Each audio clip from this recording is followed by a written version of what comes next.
Welcome, everyone, to a live episode of Planet Nerd Tween. As always, I am joined by my esteemed co-host, Year of the Collector. But today, we have a very special guest, a good friend of not only me, but my old podcast. I interviewed him more on that podcast than anyone in the history of the podcast. My good friend, Ringo, nominated creator and writer, Jason Douglas.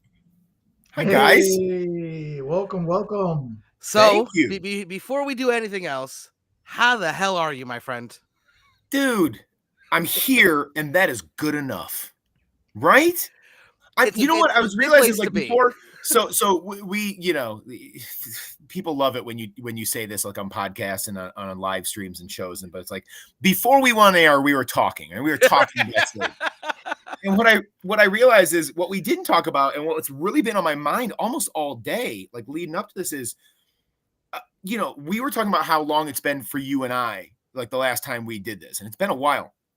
But, like, I haven't even personally done this in a while. I've had, like, 11 months off of like that kind of interview circuit. And you remember that first interview. That was one of the ones when you and I did that for the very first time.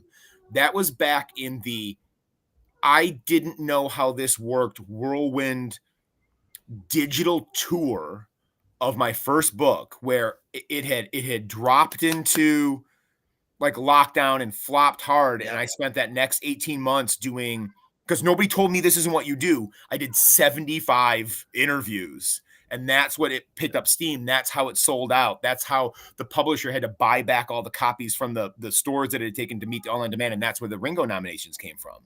But, like, during those cycles, like when I'm doing a Kickstarter or whatever, when I'm promoting whatever, like, I get into, it's just like with teaching, which is my day job, right? Like, okay. Like, you can go in there and I can do that all day, you know? And it's been so long. I was like, I started getting worried today as I'm kind of like cruising through the day with the teenagers, knowing exactly what I'm doing, hitting the beats each, you know, first hour, second hour, third hour, whatever. I'm like, man, I haven't done an interview in a long time. I hope I don't jack this up for the boys, you know? Get up there and go, I've forgotten how to do this. What do I do with my hands? No. Right. Well, no, that's the one thing I think we've always had a good rapport. And when we start talking, it becomes more of a hangout than a true interview. And we just somehow end up hitting all of the right beats anyways. Yeah. So it's at least on any podcast I'm on, I think you could come in 10 years later and be like, I'm good. You and I we've never had a bad show. We've never had a bad talk. We've never had a bad time. Because of that. And that's like, look, every show that I've ever been on, every interview I've ever done, if I'm doing, it's kind of how I feel about being in front of the kids in the classroom. It's definitely how I feel about interacting with, like, fans new and old at conventions and stuff. But, like, if I'm doing my job, you shouldn't know whether I'm having a bad day or even if it's going poorly, you know? Exactly. But on my end, like, internally, I am always massively appreciative of like talking to you, where it is a much more natural hangout, and what we talk about is what we talk about, as opposed to, like, I've got to carry more water or move it along, because, you know, not everybody's, like, as good at this job as you are. You know what I mean? True. So, like, there's a handful of people that I've talked to over the years, you being one of them, where it's just like, oh yeah, this is fun. I enjoy this time. It isn't work. It is a you know? You're gonna make me blush. You need to stop. Listen, I do appreciate the truth. You got to tell the truth, man. The truth shall set you free. That's right. But yeah, no, this is actually Year's first time getting to talk to you live before, and so Year's one of the few people in my circle that is still in the circle. So yeah. when I decided to come back with a podcast, I was like, I can't do this alone. Yeah. And then literally right at that exact moment, the other podcast he was on just, like, died. Like, literally, I was like, I'm doing it in a couple weeks. And then he was like, and this is our last episode. And they interviewed me on their last episode. And I was like, wait, last episode? Really? It's listen, let's get topical. I know this won't be evergreen forever, but it feels very season 2 of Andor to me. Things are locking into place. The pieces are coming together, and now you guys are where you should be. Don't judge me too hard. I haven't even started Andor season 2 yet. Okay, I'm not going to judge you hard. The only way I will judge you hard is if you do not, once you get to it, proclaim it the masterpiece that it is. Oh, I'm sure. I thought Andor season 1 was one of the best things they've ever done. Okay, and I was surprised it didn't do better in the ratings and the watches. Like people were just complaining about it because it wasn't. It was. Oh, where's my Luke Skywalker? I want lightsabers. It's literally. Oh God, I hope we're not just making people turn off right now. But it is. It is literally like. This is coming from the person born in 1977 who, a couple months before A New Hope comes out, this is coming from the person that in the spring and summer of 1980 went to see Empire Strikes Back 6 weekends in a row with my dad, cried like a baby when we didn't go for the 7th, who used to get borderline frostbite from the ages of 3 to 6 because every winter in Michigan, I would go outside and recreate Hoth scenes where Luke's escaping, the cave, and would hold my face in the snow for the same beats and counts that he did out there and not pull it up, even if my face was burning. So this is not a light, fan. This is nothing besides coming from a hardcore fan. There is nothing in the Star Wars universe that approaches art like the way Andor does. It is real TV. It's not coming from like a creator, someone like you who writes stories. I think also because me, I break things down way more than they have to be when I watch things like that. So sometimes for me it becomes a job. But when you look at something truly beautiful and like The Last of Us, for me, that's what it is right now. Like the cinematography they've used, the way they've used the sounds, everything's been just so beautiful. I'm just like, you know what? Anyone who complains is just wrong. I'm sorry. It's Tony Gilroy is what it is. It's like a real master of the craft doing something. I mean, like George Lucas is my hero, but all of the political machinations that he was trying to do in the prequels, Tony Gilroy does effortlessly and fascinatingly in this movie. Like the spy thriller element of it and weaving in the politics of it, it's like done like it's closer to watching All the President's Men than it is to episode 1, right? Just in the Star Wars universe. I think that's why Mandalorian did so well too, because it was basically like it was the Western motif that they were kind of going for, but they just steered right into the skid, and it's just in the Star Wars universe. And that's a whole other show. But Larry, we are here to talk about you, not talk about Star Wars. You knew that this was going to happen. I knew this was going to happen. Good thing maybe that we got it out the way super early. So that Jason just knows. All right, no, we know better. But so to give a little background to anyone who's new to who Jason Douglas is, which is crazy to me, he is a very talented writer. He's also a teacher, and he has come out with two of my I've only read the one shot of Jane American, but I'm gonna get on the whole big book soon. Two great stories that are not the conventional, but somehow very conventional. It's crazy how you walk that line. Like with Parallel, it was that like sci-fi thriller type thing, but it wasn't, but it very much was. It's beautiful. You want to talk about how you? Well, no, you just done. You just did what I have now for a handful of years. Because let's get one thing like out front. Like I am a now grizzly middle-aged man who's been a public school teacher for 25 years. My entry into this dream come true of a latent dream of mine to be making comics since I was 12 years old. This is under 5 years old. Okay. So I'm relatively new at this. I've been a fan exponentially longer than I've been a creator. But what you just did was you boiled down to brass tacks, like who I've kind of in the last 5 years discovered who I am as a comic writer. And the irony, something that's kind of driving me nuts. And we've talked enough to know that I talk too much. And as you get better at, talking to people at cons or talking on interviews, you're supposed to be narrowing the focus and making things more concise and getting to the point earlier. I just by nature am going in the opposite direction.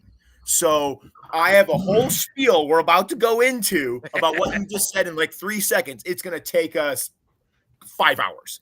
But you're right. I would say, it was true on the first book. It was true in parallel.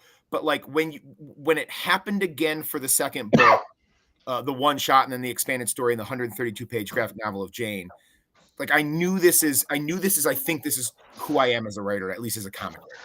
And that is balancing the same way that as a comic fan, I am a 50-50 split between reader and collector.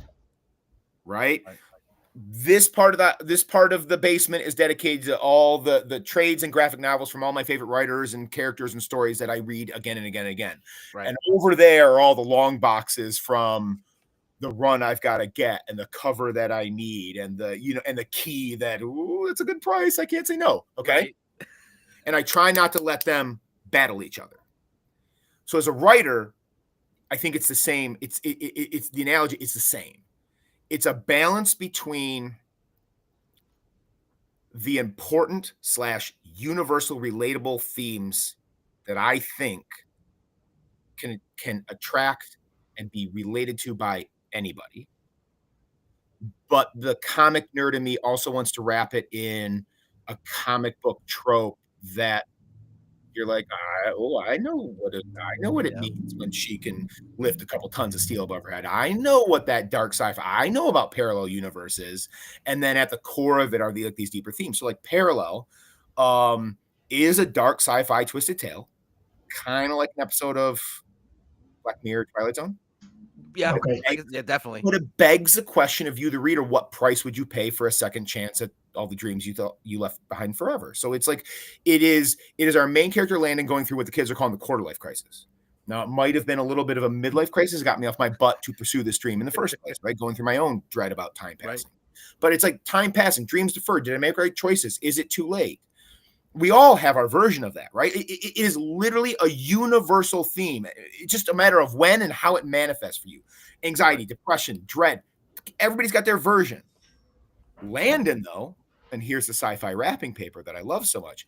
Landon starts hearing voices, seeing visions of a parallel version of himself, reaching out, offering him that second chance at the big dream that he left behind and thought the door was closed on forever. Now, what makes it very compelling to read is, unfortunately for Landon, it is not, I shall repeat, not in his best interest physically and mentally in the here and now to pay that price. It gets dark in the second half, right? You had me at parallel version of himself reaching out to make this offer. You had me there. I'm sold. What I think what I have loved about the feedback to that book over the last couple of years, more than the award nominations, more than the complete sellout, more than the special edition more than the special printings we had to rush to because we ran out of copies. All that stuff. More than that is the people who said either, oh, that was a really good rereadable comic because I like the ambiguity at the end. I like the sci-fi twist. I like the borderline body horror. I like that stuff. I like the genre of it. Right. And then the other half of the feedback are those people who are like, oh, this hit home.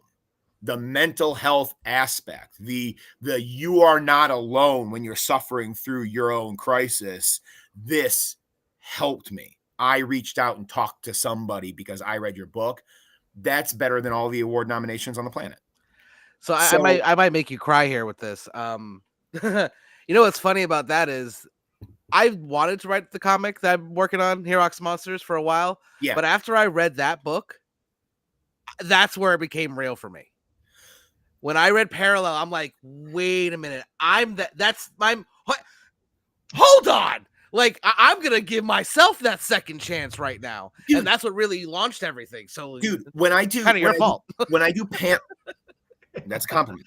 When I do panels at conventions, they're either throwing me into Like if it's a solo panel, it's usually like a comics in the classroom kind of panel. Right. Or a more broad, my weird atypical journey into comics, because like Parallel did not get published in a typical 21st century way, right? Oh, You and I've had that conversation.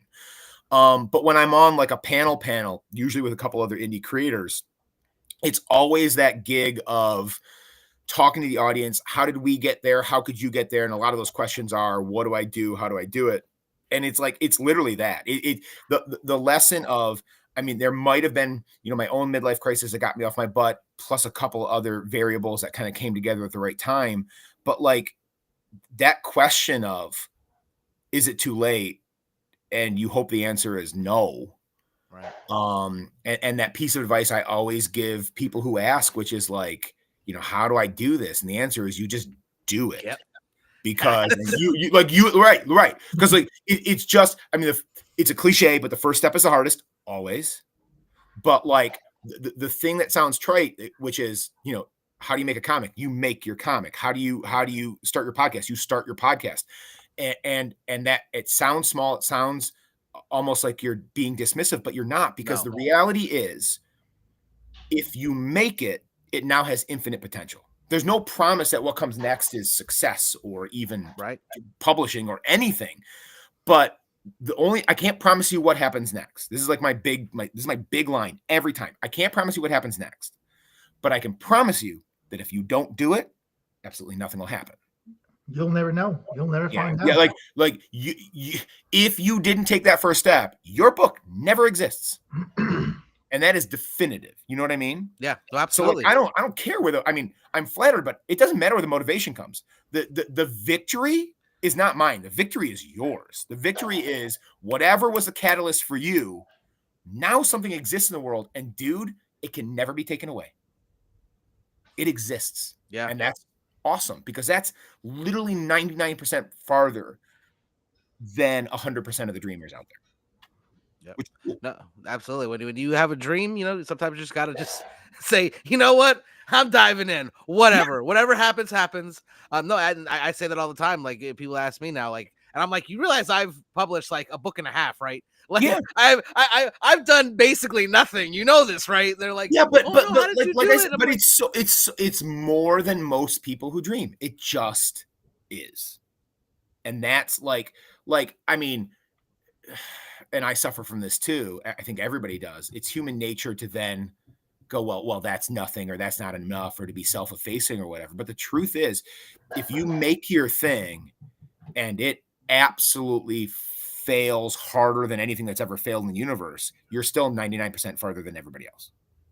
Right. And it's one thing for anybody to say, take satisfaction from that, because we're never really satisfied. Grass is always greener, I think it's human nature, like I said, but, you're still so much further than everybody else, and you should be proud of that, But coming back to what you were asking, like trying to fit, again, too much for me, but so it's time for the next book, and whether it's the one shot or whether it's the big book, it is a drastically different story.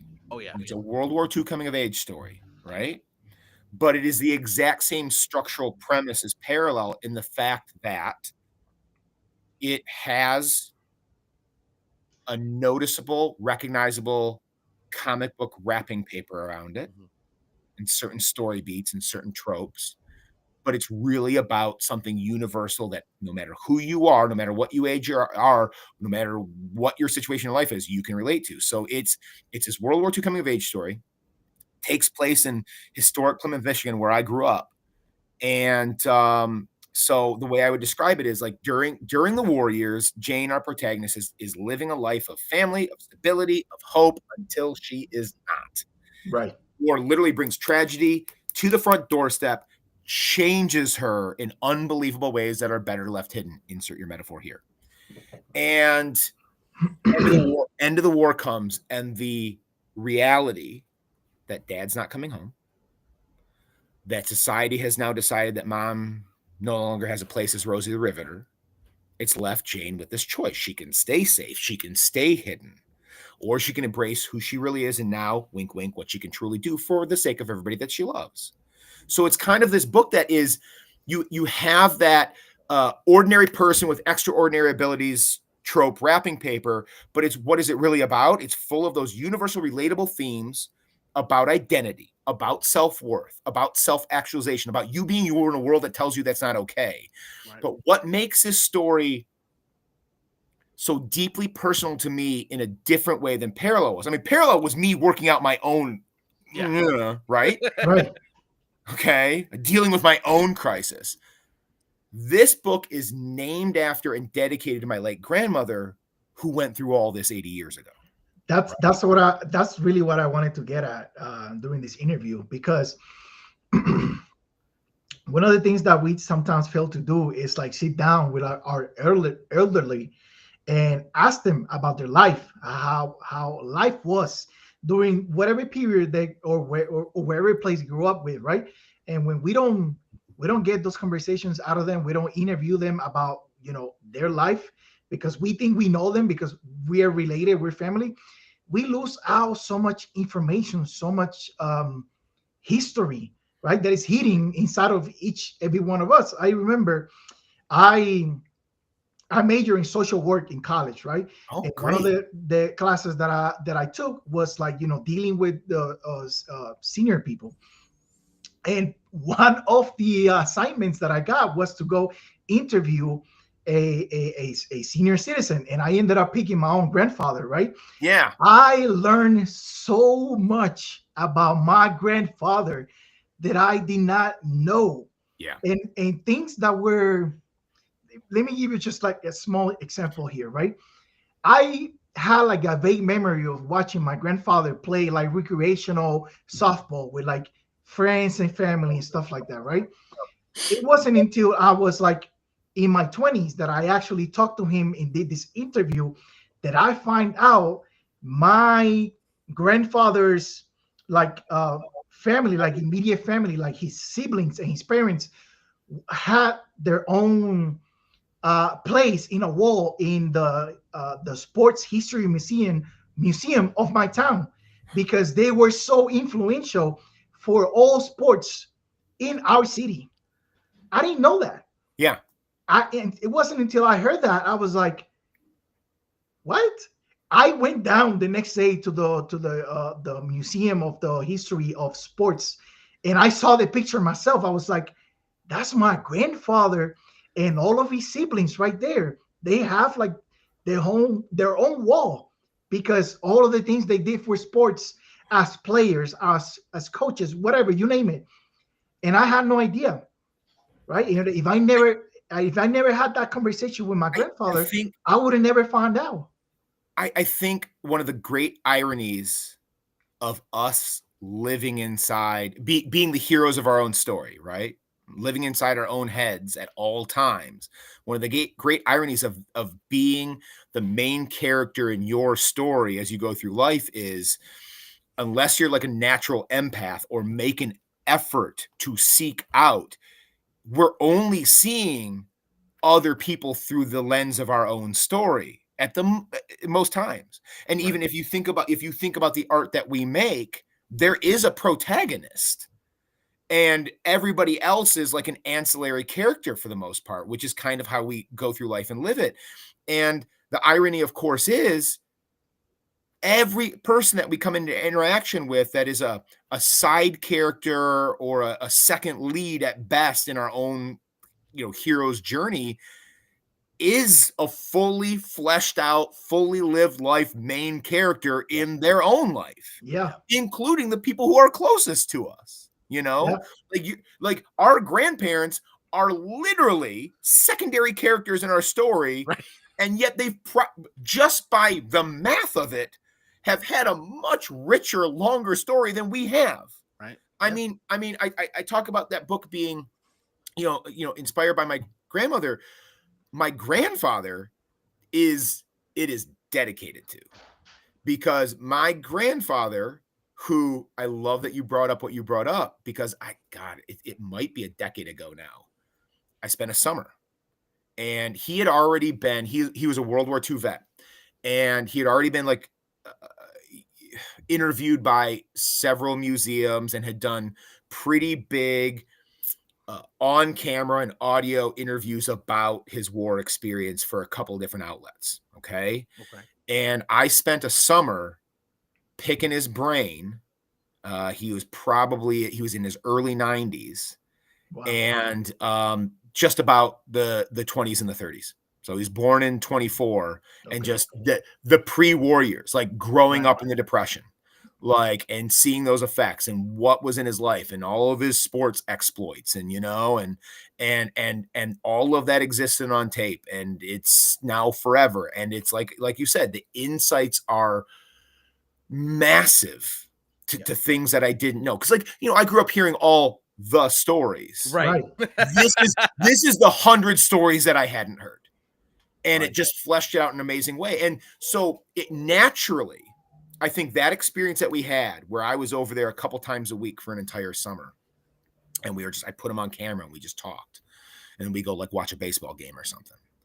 And I think it naturally led that he was my wingman in the research phase of Jane American, because the dude lived it. Right.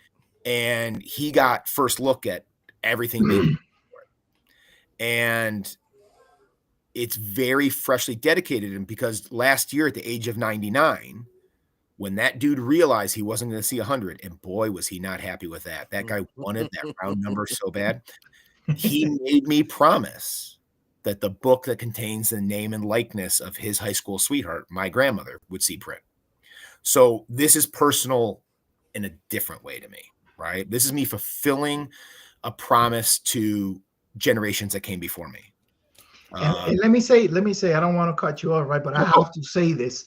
I read it, and the first thing I told Cal was like, bro, this is a love letter, right? Yeah. And I had even got to the credits where you actually mentioned that this was like inspired on your very own grandparents. I was like, oh, that makes sense.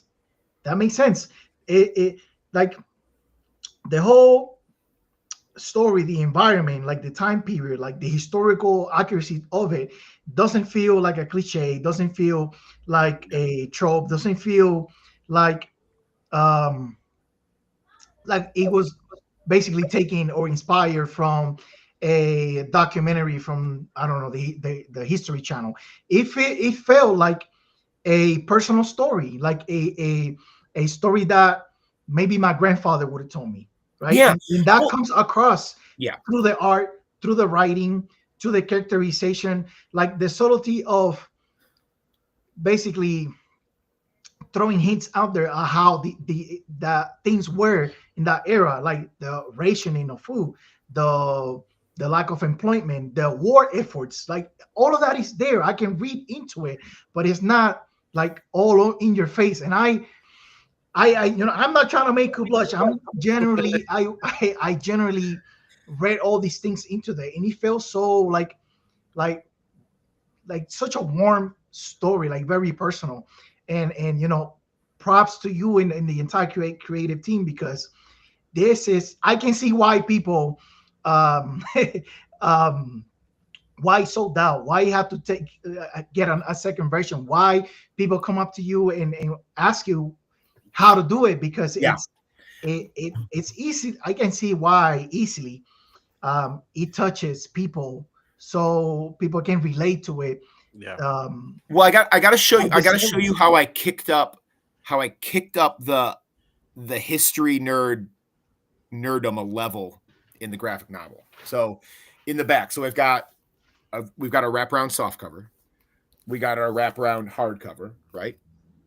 And in the back, I look good. I like good back matter.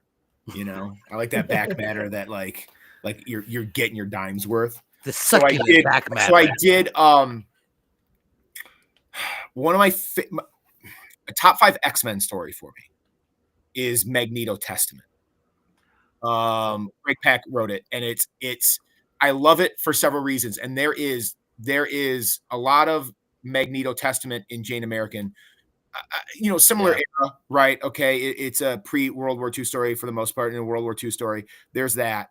There is the taking it is a superhero comic book, Marvel character comic book that has 0.1% of the superheroism that you expect in a Marvel comic book, right? So, Jane it's a superhero story. It is totally not a superhero story. There's no superheroes in it, right? She can just do some things, and it's about her trying to figure out how to do that in a way. And but the thing that I loved the most, and I love this about a lot of writing, is when there's endnotes, when the text itself is so rich and it does it in a way that isn't hitting you over the head with it, right? Some of the worst writing, and this is me talking as an English teacher. This is me talking as somebody who tried to teach fourth graders to write for 13 years and has now been trying to teach eighth graders to write for 12 years. Like, there is no worse writing than the on the nose. You want to get a theme across about like empathy, and the way you do it, the way you think you do that as a writer, is have a character say, "Goodness gracious, aren't you being empathetic today?" Like, just make me just stab my eyes out right now. Like, that is it's trash, right? Yep. So like being able to have like a rich historical context that is just organically part of the story, as opposed to forcing it into the story. But then again, when you're reading it and enjoying it, I also believe that it can be an enriching experience to read it again when you have that context. So, endnotes. Literally every historical Easter egg and in and out, chapter to chapter, page by page, that you either caught mostly or missed. Like, did you see that thing in the background right there? That is this model Ford, and the reason they have that is that. When they drop that name, let me tell you about that program, that side program that was going to the war that's only mentioned in one line. Here's a link to it. Here's the background of it. Like, all that stuff. A whole lexicon. And it's kind of like, all this. And this comes back to something that you and I talked about years ago, even on that first book. Here's the other thing that I knew about myself as a writer, I think, from even that first book. And this has just solidified it.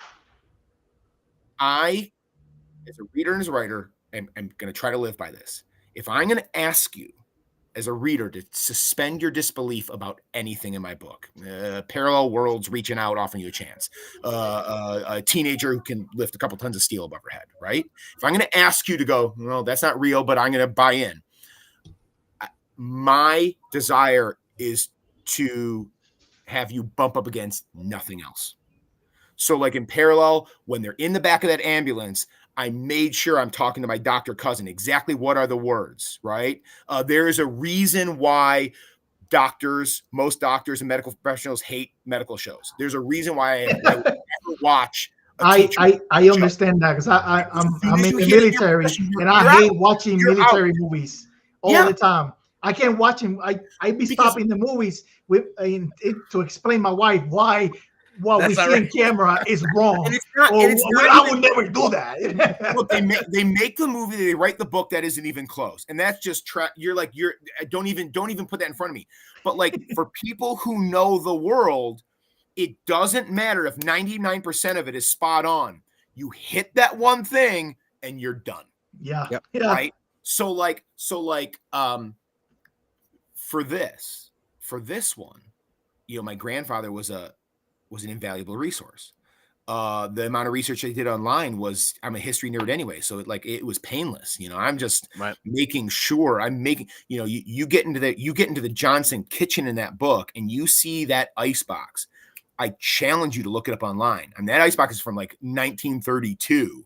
And even though that scene is taking place in 1942, because you know what? They ain't loaded with money, so it's not going to be a new fridge. Okay? You're not going to find a single vehicle that is, wait a minute, that didn't come out until 52. No way am I doing that. Down to, and there's a lot more factory. One of the main settings is this actual factory from Plymouth, Michigan that my great-grandfather worked in. It got a war contract during the year. So down the road, you have all those big GM and Ford plants making tanks and planes. Right.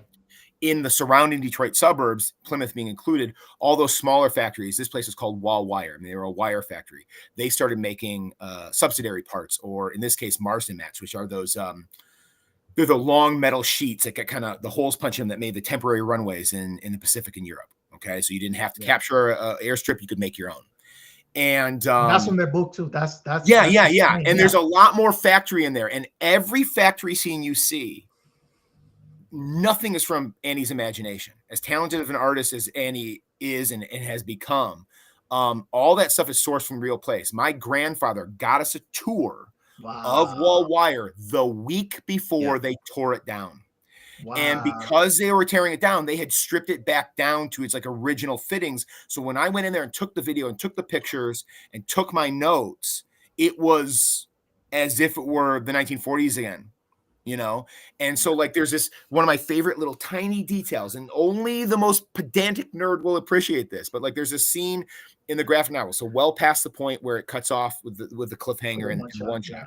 But there's just a scene where Jane's working at the factory and all the war vets are back there and they're working. It's that typical scene where you see them going down the line and they're doing they're getting their checks and they're doing the punch card on the punch clock. So something that like a little detail that I love, and I probably put it in the end notes, is that punch clock is not only the punch clock that was there because I saw a photograph of it at the but it's in the exact same spot, because when I took the tour, you could see the freaking shadow line on the wall. So where she draws it is literally where those dudes punched that clock in 1946. And you know, things like that, like someone like me, like Year knows, I'm sure he's at the point now where he's like, if he sends me one more message on Discord about one random little flower out of order in an entire scene, I'm gonna lose it. Stuff like that really not only makes me happy as a nerd and someone who just focuses on things like that, but it shows how much care you took in making this book. Because yes, you know the inspiration and the source from your family, but you could still have just thrown it together. Most people wouldn't have noticed, but you. No, and I don't think most had to make it perfect. I don't think most people do notice, and that's not the point. Because here's a big sweeping statement about people who create.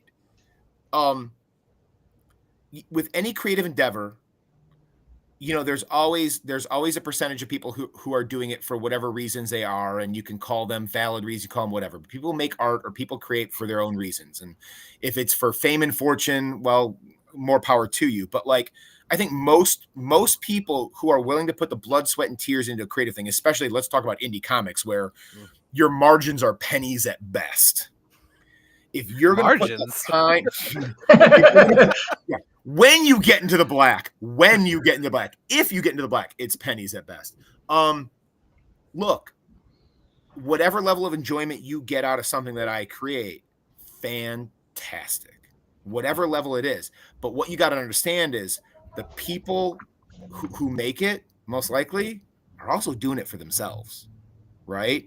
Yeah. Like all that historical detail in there that is literally just kind of lurking in the background that you notice or don't notice or notice upon second look or whatever, that was more for me than for you. Now, because I'm who I am, I got to do it in a certain way so that when you do notice it, you're not like, I don't get that email. It's like, well, actually, like I don't want a well actually email will ruin my week. You're not trying to hear any of that. It's like, so it's not like you think it's not accurate. Here's the videos. Here are the pictures of the inside of the factory. Thank you and have a good day. Right. Yeah. But like, you know, I mean, if you're going to put the time, effort, money, blood, sweat, and tears, especially into indie comics, chances are you love it. Because why else would you go through what, you know, a lot of casual readers don't know is a lot of pain and suffering. Oh my God. And I mean, you know now, right? And and are you ready for this? You wouldn't trade a second of it, would you? I wouldn't trade. I would make a couple different decisions, but I wouldn't trade. Sure, but like that experience you had. True. Let's. You know, one of the wisest creations of all entertainment said, nothing's better. No better teacher than failure. Oh yeah. Failure, greatest teacher. Let me share this like different perspective, right? A couple of weeks ago, maybe last month, I want to say, we had Martin, the artist that worked with Kyle on his comic book, right? And I have heard from Kyle, like some of the struggle, some of the back and forth between them as creators, right? Like, not necessarily locking horns in a negative way, but trying to like bounce off each other to like make this thing happen. And I know there was moments that were frustrating for sure.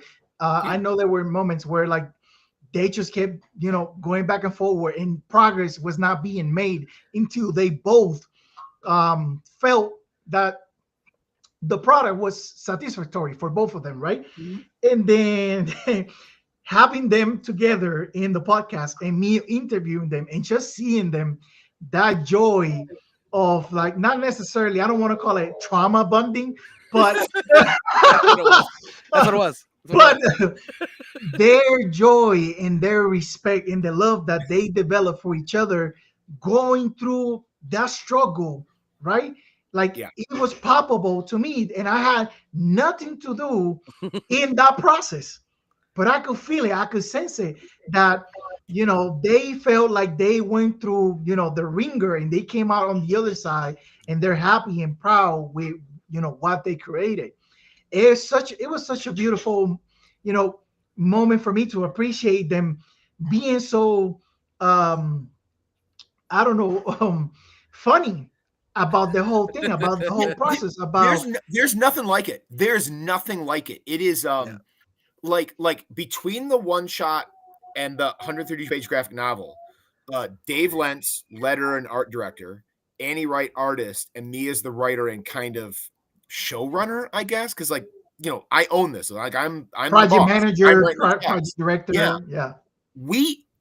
I'm in Michigan. Annie's in Indiana. Dave's in Pennsylvania. We lived together every day for 2 years, and there's nothing, never to actually physically be in the same room together, except for a couple times I was at I was at a guest at like cons in Indiana, and Annie would come because it was nearby, but like never in the same room. And we lived and breathed together multiple hours every day for 2 years. There is nothing quite like that.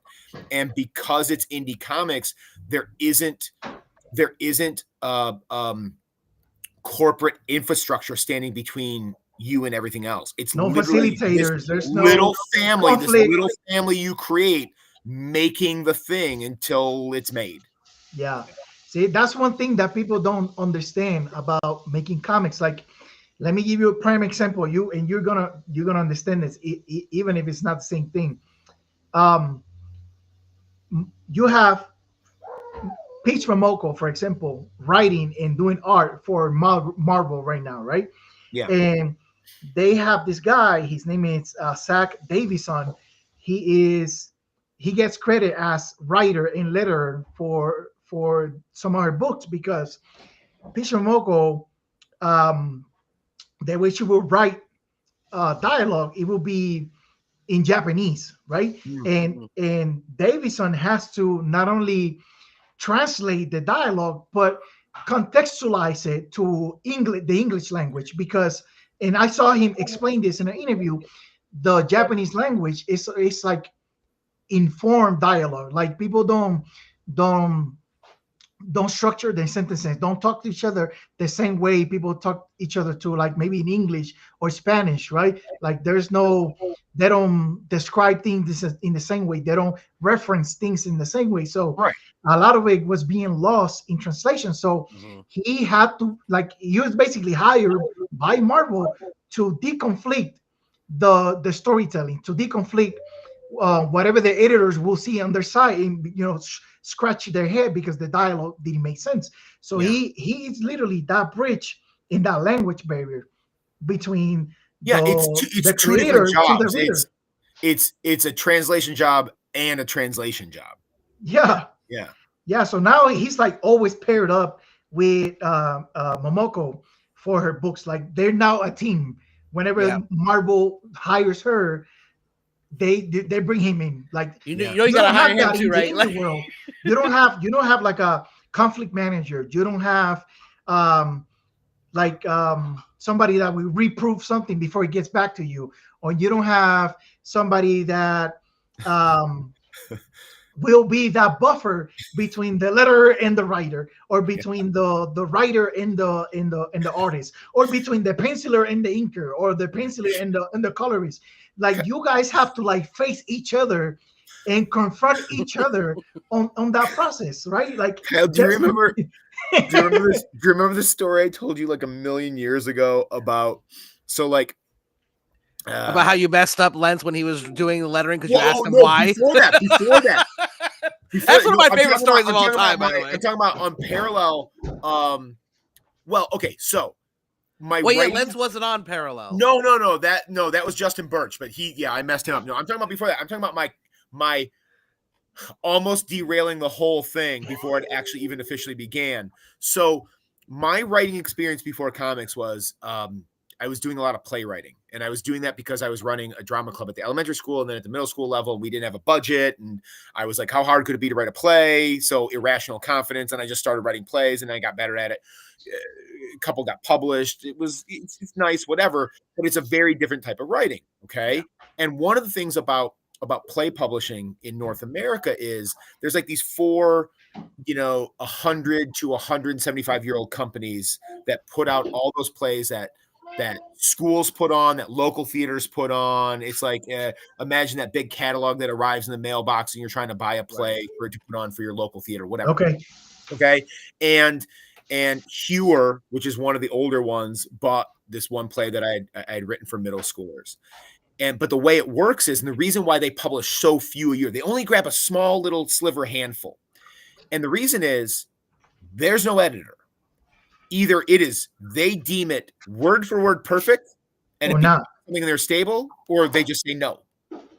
And so, as I'm doing these full 1-act plays, or these skits that I'm writing for 4th graders or for 8th graders or whoever for like more than a decade, I don't have the editing machine. There's no 4th grader who's going to tell me, you should change that line. Shut up, kid. What are you know what I mean? And I didn't have an editor on any of these plays. And so the script for Parallel goes through SourcePoint Press. And, and Travis, who's editor-in-chief at the time, finds me the artist, finds me the letter because I don't know better, gets me an editor because I don't know any better. And I get that first set of notes back from the editor. And I went, how dare you? I got so frustrated. And I called my best buddy since 5th grade, Dougie, who's also like my attorney. And I'm like, Dougie, can you get me out of this contract? How dare they say that I can't change the line? Now, it was an ego check. Ego check. Dude, every single note was spot on and made the book better. But oh my God, did I get my hackles up and get precious? And that, how you can't talk to me. Of course you can. This dude, oh my God, Bob Sally was an already established writer himself and a magnificent editor, and totally made Parallel better than it would have been had I just had free reign and no editor. But like, oh yeah, speaking to that point, like it is so much closer to mom and pop shop than big industry. It is so much closer to family than a corporation that there's a slower to that. There's a slower pace. There's a greater care sometimes. Mm-hmm. But there's also the conflicts they hurt more. They're more personal. It's not detached and cold. Like every time you fight with somebody on the thing, it like hurts like your children are telling you they hate you. It like it's just as bad as anything like that, as opposed to just some big corporate entity saying no. That sucks, but like it ain't the same thing as the person you've been living and breathing a book with for 2 years goes, you suck. It's not. It hits so differently. Yeah, no. And we told a story, me and Martin, about how he initially kind of like pushed back a little bit on some of the things I was saying and why I was saying he didn't really get it.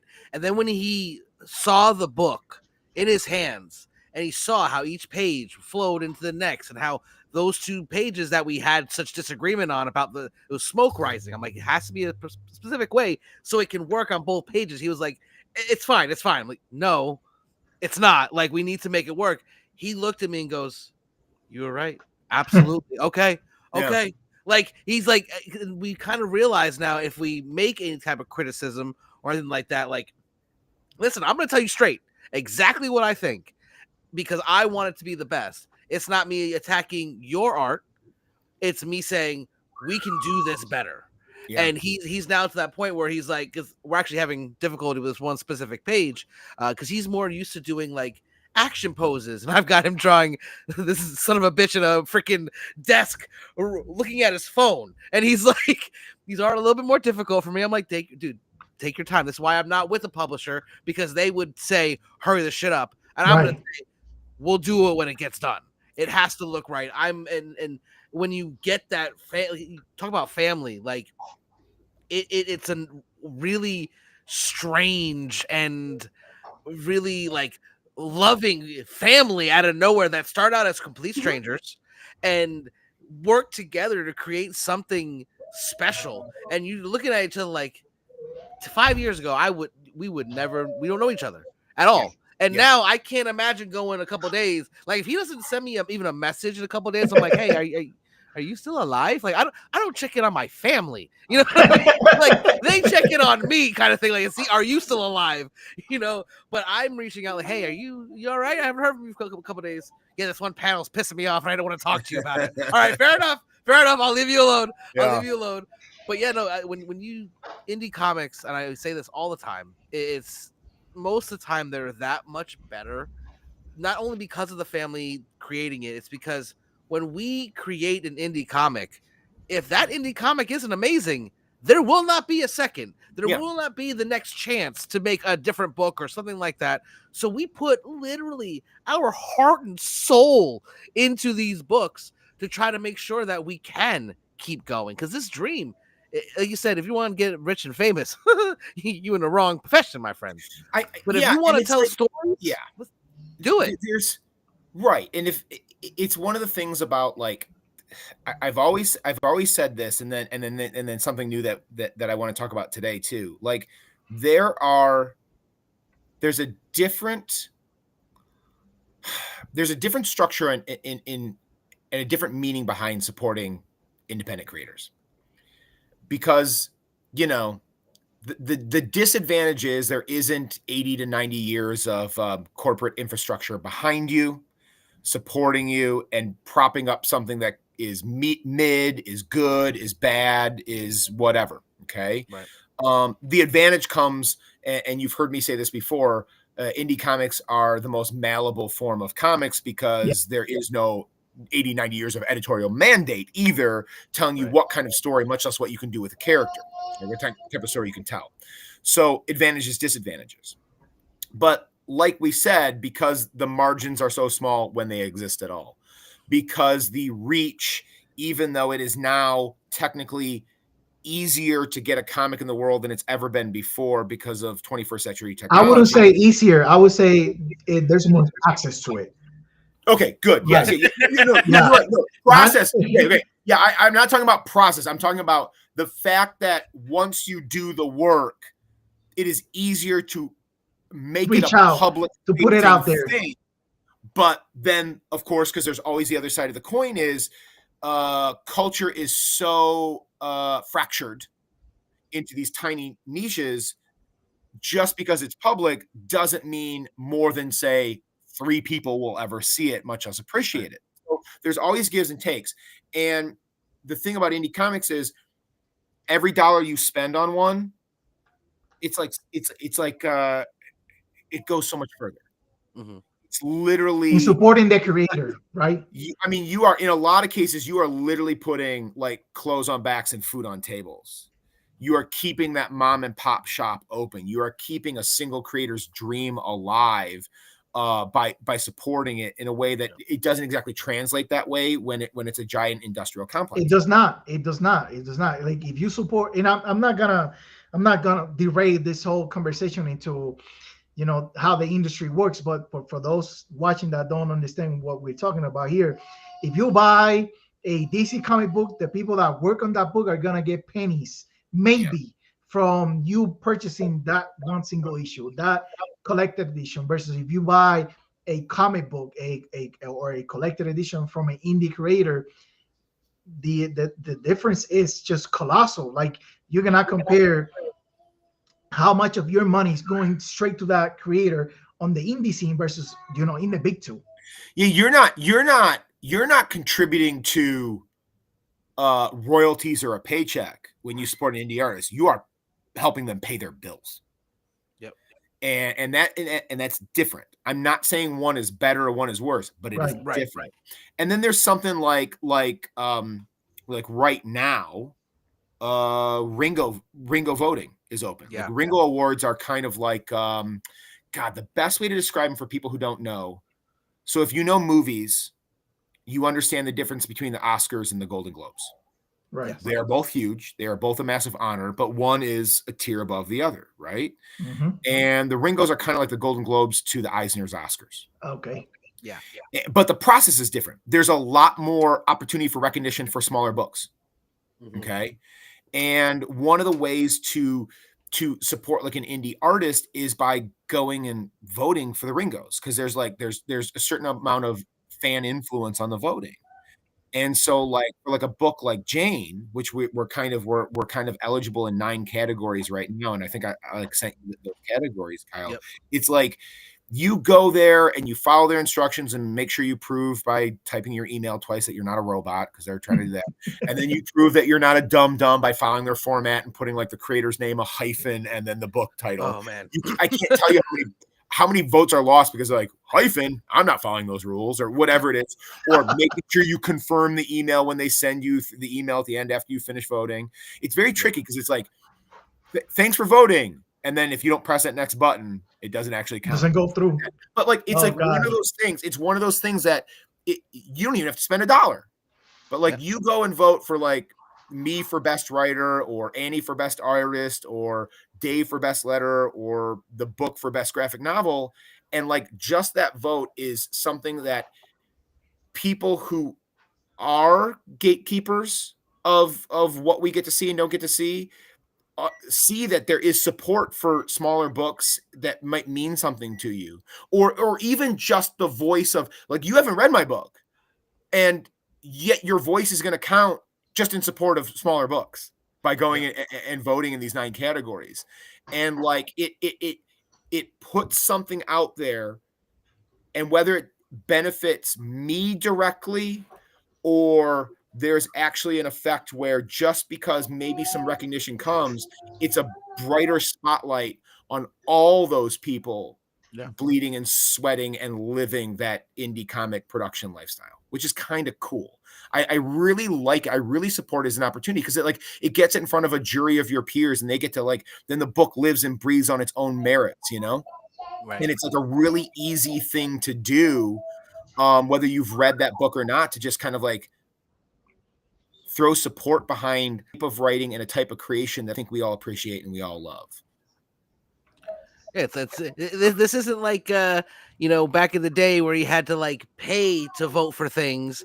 This is not like and listen, I know there's a lot of people out there that voted for like America's Next Got Talent and all those other things that they can vote through their phones. My God. You can do the same thing through your phones, through your computer, and it means a lot. I mean, when you look at like, because when I heard, I thought the book was one of the best books I've ever read before any nominations. And then when I heard it was nominated, I was like, see, I was right.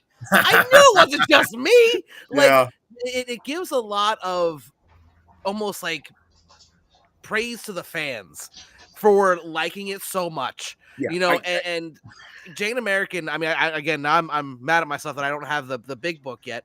We're going to take care of that. From what I've read, it's just so fantastic. It's set. You take this. It's basically a period piece that's covering this really deep and heartfelt story, and then you have this little sprinkle of superhero tropes on top that aren't thrown in just to be thrown in. Like, it makes sense, and you look at how, and especially in a lot of your books, you do a really good job at telling the story of the untold. Is how I look at it. Like. You looked at like you have back in those times, a woman couldn't really do anything. Nevertheless, be a superhero. You know what I mean? Or have those superpowers, metaphorically or literally, because it works on both levels. But yeah. You know what I thought was really, really, really important that was added in the book is like, yes, we all know the stories how everybody had to contribute to the war efforts, right?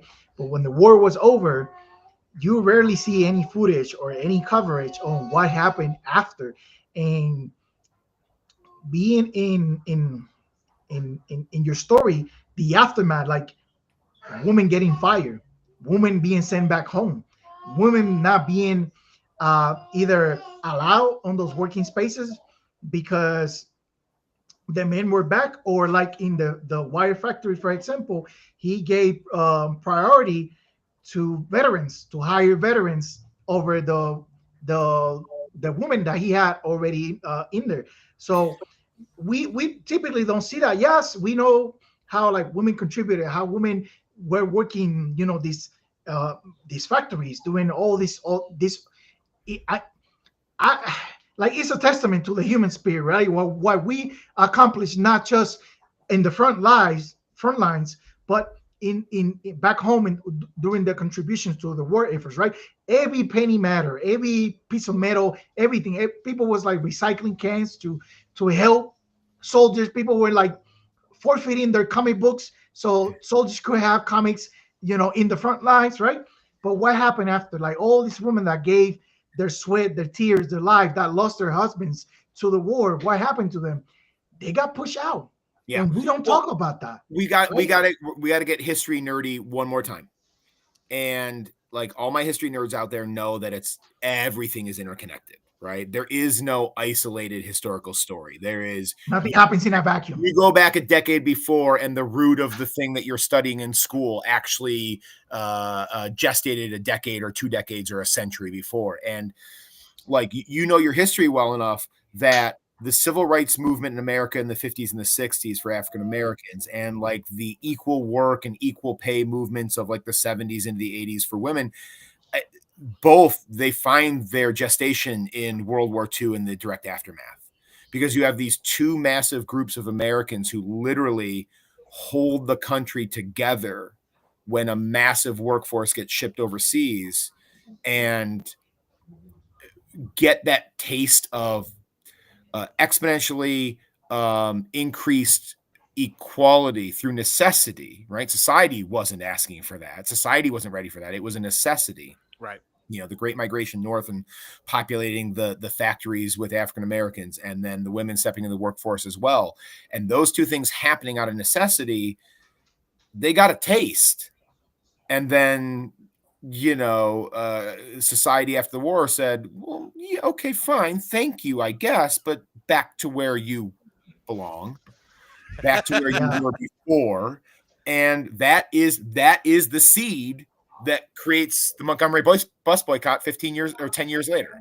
That is the seed that creates sit-ins 15 years later. That is the seed that creates what happened in the 60s and the 70s with like the possible ERA, 25 years later. That's where it all comes from. Yeah. And I just like you don't, it's all out there. So I like telling the story. I like focusing on the story, but like, if that's your time period, well, all that exists. Don't ignore it, but it's there organically. Like we said before, don't crowbar it in. But I really like the idea of whatever your motivation is, like support the stuff that you love, right? No shame if it's a big company thing or a small company thing, but like support the stuff that you love. And if you've got $1 to spare, support them with your pocketbook, because it makes a difference. It allows it to kind of keep on going. Yeah. Like Parallel, I think you can still get Parallel special edition through Simon and Schuster and through Amazon and stuff. But you contact me on Instagram or email or whatever, maybe we'll post my link tree or whatever. You can find all those things. I'd rather send you a signed copy I get a bigger margin and you get the connection to the creator. You know, you want a copy of Jane, come and see me at a show. Reach out to me on email, reach out to me on Instagram, reach out to me on Blue Sky. I'll send you one. Heck, if you're in the United States, I will ship it to you for free. We'll talk about cover price. I'll put a nice inscription in there if you want it, and I'll eat the shipping because I want good stories in people's hands, right? It means a lot to me that people are willing to support it, willing to take a risk on it, whatever you want to call it. So if that's Ringo voting, and we'll put all that stuff up for, and this is the blatant, pitch part, or if you want a book, just reach out to me. We'll take care of you, right? There's something kind of cool. I think it's what made LCSs very popular for several decades, right? It was that the spinner rack was cool in the 60s and 70s, because kids could get the comics or whatever, but it wasn't like the dude at the drugstore knew anything Right. Ben Grimm. Right. You know what I mean? It was just like, I don't know, I put these on the spinner rack. Grab one, kid. Give me your 12 cents. That's like created a community, right? And it was like it became the hangout thing. And in an era where what is it called? It was third spaces for comic book nerds. Yeah. Like you know what? You reach out to me on Instagram, Blue Sky, or email and want to chat, like I'll talk your ear off. You want a book for me? I'm sending you a personalized book from the creator with my dumb signature in it at a better deal than you can get in the shop. You got questions? I'm going to talk to you because I'm a fan too. Yeah. And I know how much that meant to me for years being on the other side of the table. Like I'm off to, since we're live right now, like I'm off to Traverse City, Cherry Capital Comic-Con tomorrow for the weekend, for Memorial Day weekend. And my favorite thing about this is just talking to people. Yeah. Like having those cool conversations, whether it's about my book or whether it's about, I can't tell you how many people get roped into an X-Men conversation when they just came over to like buy a book and like, sorry, you're staying for an extra 20 minutes and we're talking about X-Men. And, like take advantage of that. Cause you don't, again, not throwing shade, but it is a different experience when you're interacting with a creator attached to something larger and something more corporate. Okay. Yep. And so like, reach out to those indie creators, take a chance on that book, buy something from me, and then talk to me about it. And we'll hang out. We will hang out digitally. We'll hang out in person, and we'll talk about comics that we both love. You know what I mean?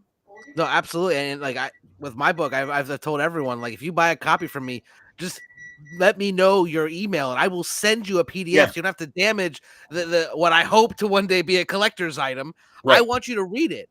I'm telling this not to be famous, not to get rich, but to tell the story I want to tell. So if you want to read it, yeah, you can have it for free. I don't care. Take it. Like, please read it. Because that's the thing when it comes to indie creators, we care that much more. It's not just a job to us, which is nothing wrong with it having a job making just comics. I envy that. That's amazing. Lucky them. That's no shade whatsoever. But they might have 10 books they're working on and having to work on 11, 12, 13. And we're here writing our stories like we want them. And it means that much more to us.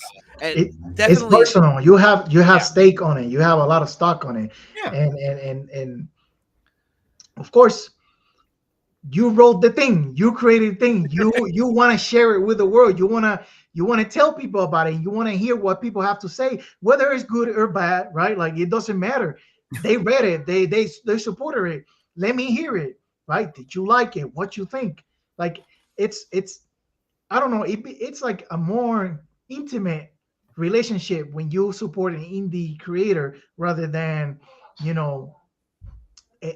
anybody that's doing like a Batman or a Superman, right? Like they'll have their own personal idea of what those characters are or what they could be, but yeah, they don't own them. Right. They didn't shape them, right? They just had their turn at bat on that book, on that series. It's not something that they're gonna go home and think about it after they're done, compared to like you guys are gonna be talking about Here Walks Marcus forever, Jane American forever, because those are your babies. Yeah. That's how I see it as a fan, as a reader, as a gentlemen, we are all on the same page. Well, we on this podcast, we're not just indie. Like we cover some titles with Marvel and DC.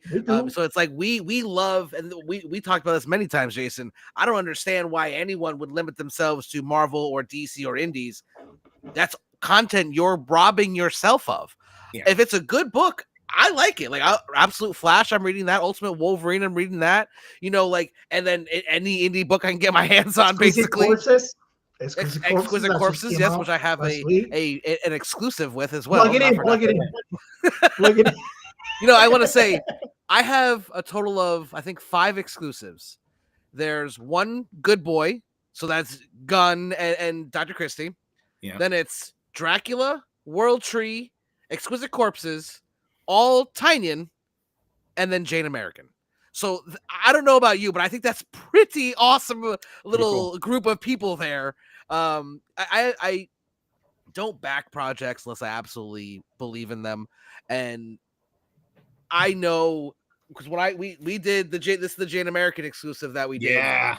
We did this, and it was a big, awesome thing, and it meant so much to me because, like I said, me and Jason have been talking about Parallel in this book for years. So for me to get my little piece of it, it meant so much to me. Yeah. And I love the fact that, like I said, my list of exclusives is not very long, but they're all fan-freaking-tastic. Yeah, that's cool. So that's cool. That's a nice little tidbit there for you. Yeah. Oh, God. So nice talking to you guys. I love it. Well, listen, you are always welcome on anything I do. And I know, like I said, I sent you directly, by the way, I don't know if I didn't tell you this. I sent your review that you did on League of Comic Geeks directly to Jason. I want you to see what my co-host said about your book. And I did not know you did that. Yeah, I definitely didn't tell him I was doing that. Did you tell my reaction? No, because I didn't tell him I sent it. I'm just learning about this right now live. I teared up. Oh, okay. That was something else. That hit me in the gut and in the heart in the absolute best way. You would have brought my grandfather to tears had he lived to be able to read that review. That was something else. Yeah. Listen, I write reviews to have like some notes for me if I ever go back to the book, because I typically do, right? And I wrote that just in case I have to go back to the book at one point or tell somebody about it. I was like, okay, here's the review. I have here are my thoughts on it. And I didn't even share it with Kyle. I just told him I wrote a review of it. And I tell you what, I didn't know. You didn't know that I got to see it.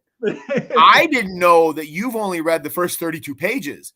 Yeah. I'm worried for you right now because when you read the rest of this thing, you might pop. Like if that was your reaction for just that, what I consider literally like the first couple beats of the story, when you get to the rest of this thing, I'm worried for your health and safety. It's gonna level you in some ways, buddy. Oh. And we got to get a copy of this into your hands, but I need you to I don't know. You need to be sitting down and maybe you got like a seatbelt on or something. Yeah, definitely. I'll sit on my daughter's I'm worried. Booster chair with the straps. You gotta put us on a booster. There's some intensity. Let's go. There's some tragedy coming and some intensity and some harrowing stuff. And I don't know. I want you to read it, but I'm worried for your safety. I'm just going to try to be honest with you. Jeepers. Okay. Well, man, well, definitely. I know. At least speaking for me, I definitely can't wait to read the whole thing, and I definitely hope that anyone who sees this, whether it's now or on the replay that'll come out in a couple days, if not tomorrow, gets to take a look, reach out to Jason, talk to he was when he's not joking when he says you'll get to the point where you'll be like, all right, I gotta go. We've been talking for 3 hours. That's just how we are. And I think that's why we always, and I want to say we did very well at not tangenting off after that first little one. Maybe the best we've ever done. I'm shocked. Yeah.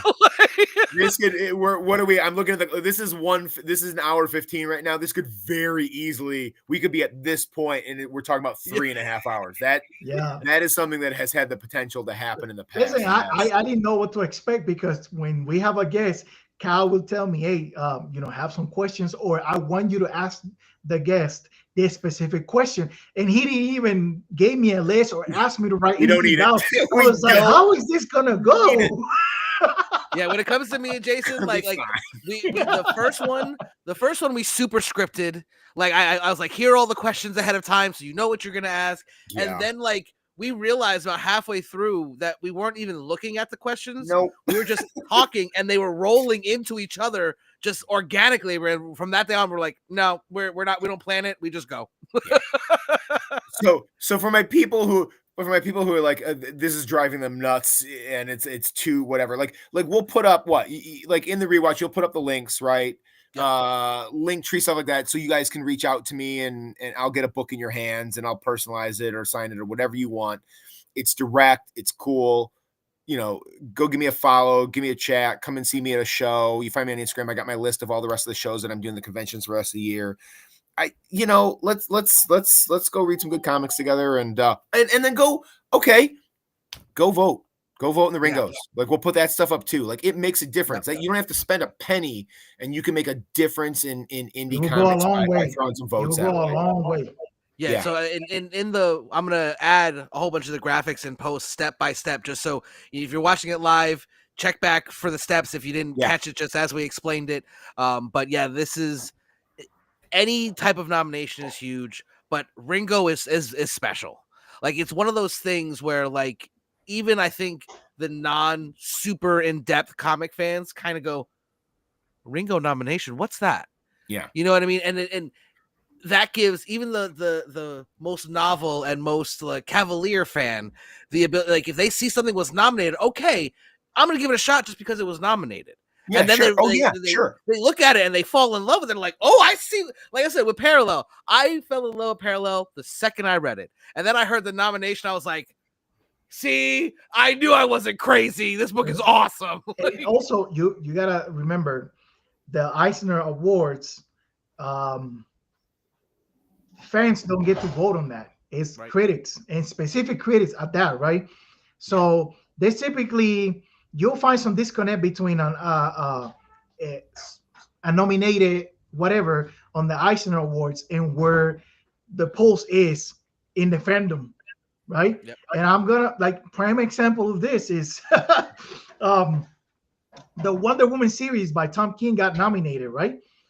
Regardless how you feel about it, the critics thought that it was worthy being nominated, right? If you go on social media, most content, the feeling that you will get from looking into how people feel about it is that they don't like it.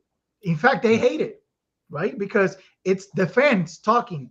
But when it comes to a Ringo, there's not that disconnect, because it's the fandom showing their love, showing their support. Like, other people that read it, we know ulterior motives, right? They purchased, they supported this project, they read it, and they say, you know what, this is worthy of recognition, right? And they went out of their way to help nominate it, to help vote for it. Yeah. So there's that big difference between an Eisner Award and a Ringo Award. And I just wanted to highlight that for people that are watching. Go vote. Definitely. All right, boys, I gotta go pack for the con. Okay. Thank you, everyone, for stopping by. This is the final new episode of Planet Nerd Tween. Make sure you see Jason at all the conventions. All the links will be right here at the end. So until next time, stay nerd.